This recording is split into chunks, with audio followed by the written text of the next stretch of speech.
To effectively disable emails about product news on Twitter using your PC, follow these straightforward steps. Begin by clicking on your profile image located at the top right corner of the screen. This action will prompt a drop-down menu to appear. Next, select Settings and Privacy from the options provided.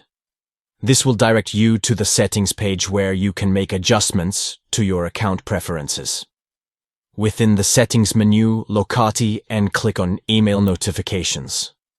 Look for the section labeled Updates from Twitter and ensure to uncheck the box next to News about Twitter product and feature updates. Once you have unchecked this option, remember to click on Save Changes to confirm and apply your updated email notification settings. By following these simple steps, you can easily customize your email preferences on Twitter, ensuring you receive only the notifications that are most relevant to you. Thank you for watching, and we hope this guide has been helpful in managing your email notifications on Twitter. Stay tuned for more useful tips and tutorials.